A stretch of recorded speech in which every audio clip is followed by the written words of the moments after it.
A fated exchange. The air in the small, southern town of Harmony was a thick, syrupy heat that made a person feel like they were wading through soup. It was a place where life moved at a crawl, and the ground, baked dry by the relentless sun, cracked open like a parched mouth. For Alice, the world was experienced through touch, sound, and a sixth sense for the heavy, stagnant air of her family's house, a house that felt less like a home and more like a tomb. She had never seen it, not in the way others could.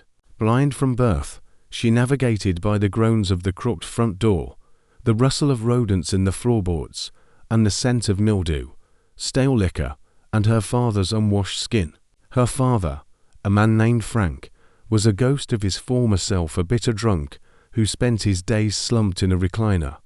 The television's mindless noise a constant backdrop to his brooding silence. He never spoke to Alice, unless it was to hurl a cruel word or a stinging truth. "You were supposed to be a new beginning," had slurred to her once, his words a venomous a brand on her skin. "And you came out broken." Alice was 12 then. She didn't cry. Crying was a luxury she couldn't afford. There was safety in her silence. The town, much like her house, had no use for her. Kids called her names: Ghost Eyes, the cursed girl, a freak. Even the local preacher kept his distance, his voice strained with a thinly veiled pity that felt colder than anger. Alice had long since learned to find solace in routine. She memorized the kitchen's layout, her fingers measuring distance and weight, identifying canned goods by the texture of their labels. At night, in the rare moments of silence, she would hum the songs her mother used to sing, lullabies that were her only tangible link to a love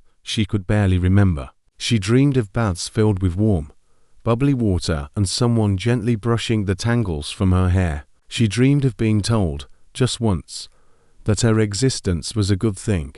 But dreams, she knew, were a dangerous indulgence. One sweltering afternoon, a change in the air jolted her from her trance. A new scent, expensive cologne, foreign and out of place.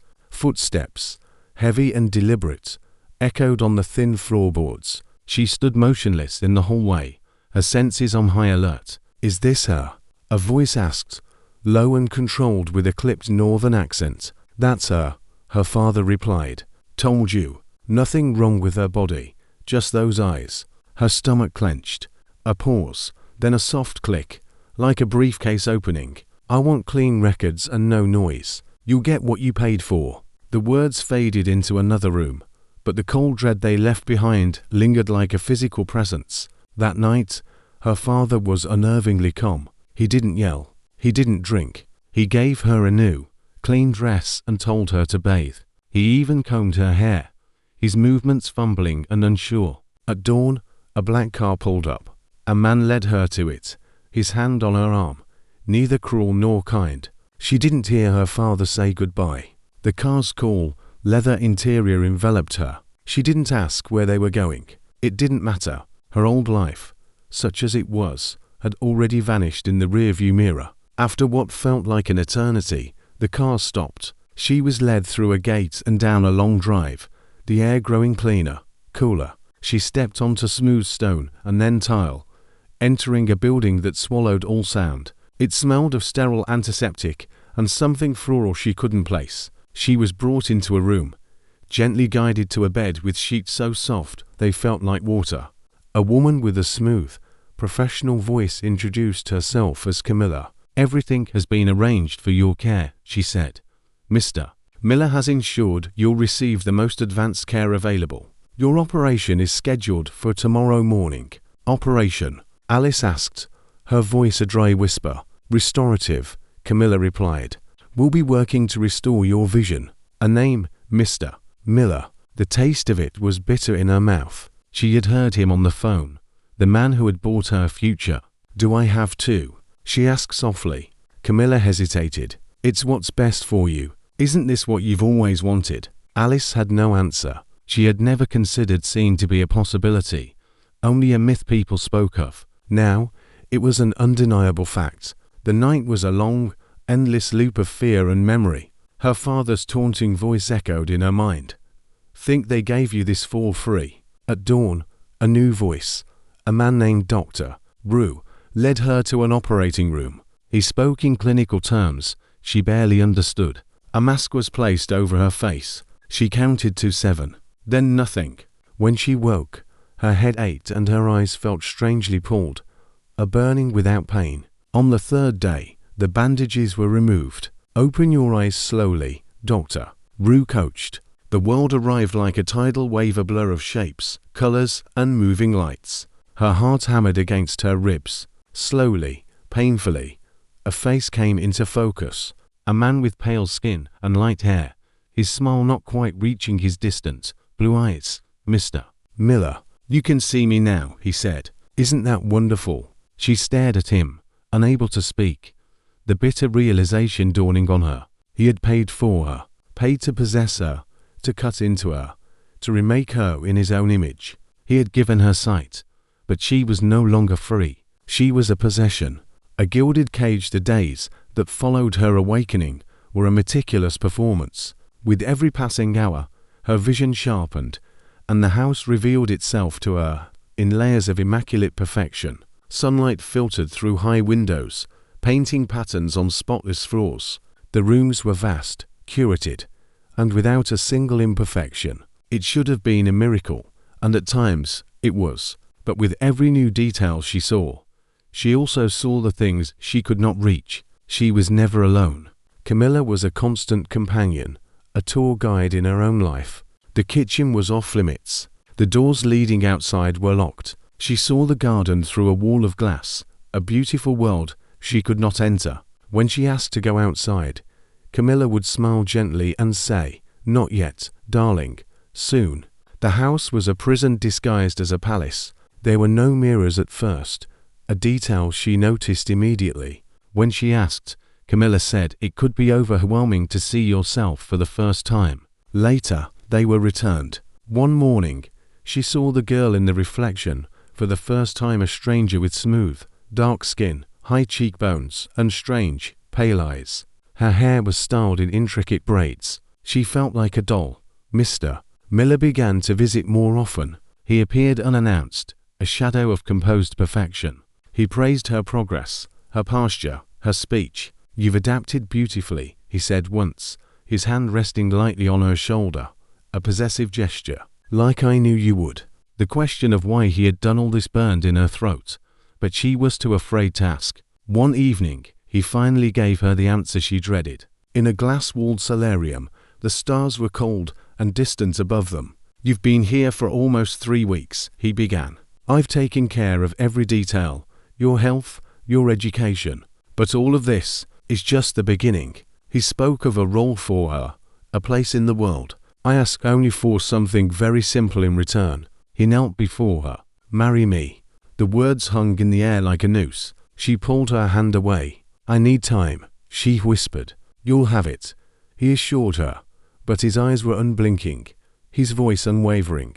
"The world is already being prepared for our union. You'll be an inspiration." Her stomach twisted. She wasn't a person to him. She was a product, a symbol of his generosity, a brand. That night, she cried, silent sobs shaking her body. She wished for her blindness back. The next day, her new reality became tangible. She was taken to a fitting for a wedding dress, a soft ivory gown that shimmered in the light. In the mirror, she saw a bride, beautiful but hollow. She didn't eat. No one asked why. Dinner was served for two, a quiet, intimate farce. Mr. Miller spoke of giving her a home, of her being chosen, not a captive. He spoke of love, but his words felt like chains. When she again asked for more time, he smiled. "The wheels are in motion," he said. "The announcements will be carefully crafted."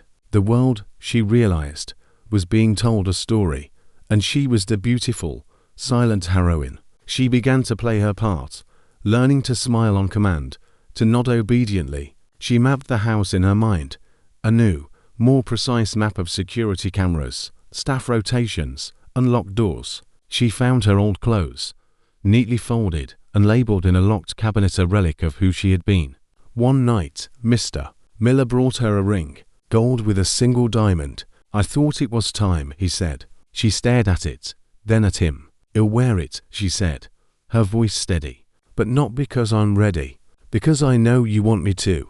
He looked pleased. He kissed her forehead and left. The moment the door closed, Alice slipped the ring onto her finger. It fit perfectly. It felt like a handcuff. For the first time since she had arrived, she began to plan her escape.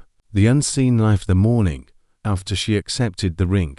A new certainty had settled in Alice's bones. She woke to the perfect quiet of the house, the sterile beauty of her surroundings, and the plan began to form.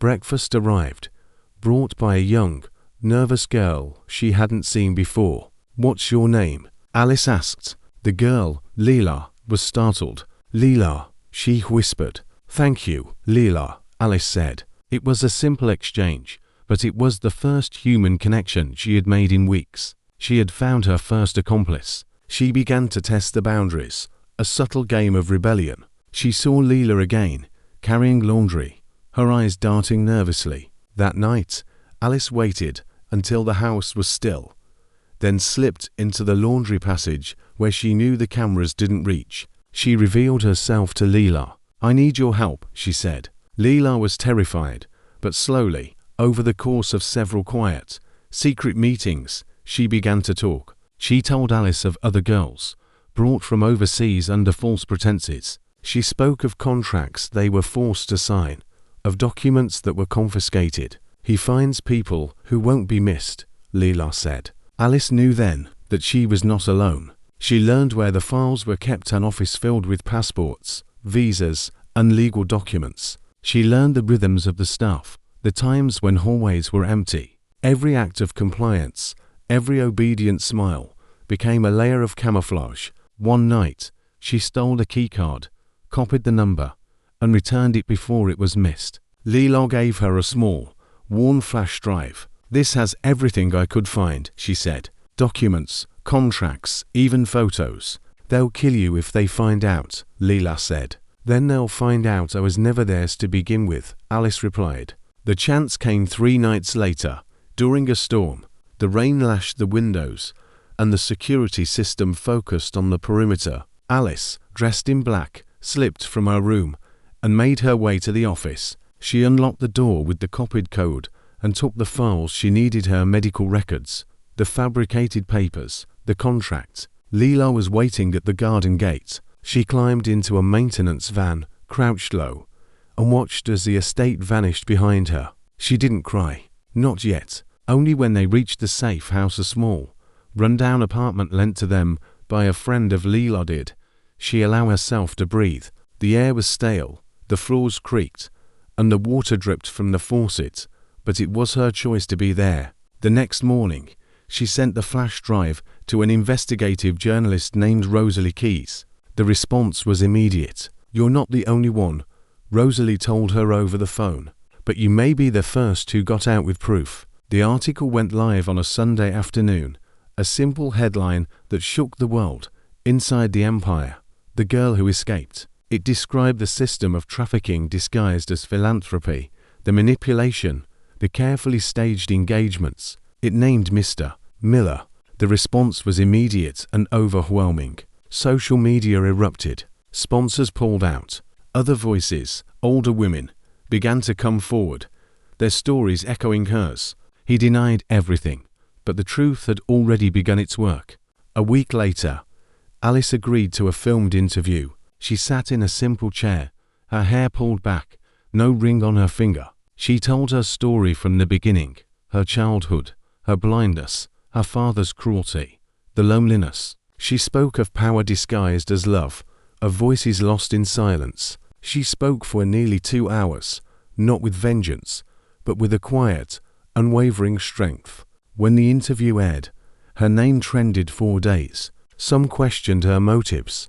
Others sent messages of gratitude. "I thought I was the only one," one of them read. Slowly, she stepped out of the storm. She moved into a small apartment in a quiet part of the city. She cut her hair short. She attended community college under a new name, Aya.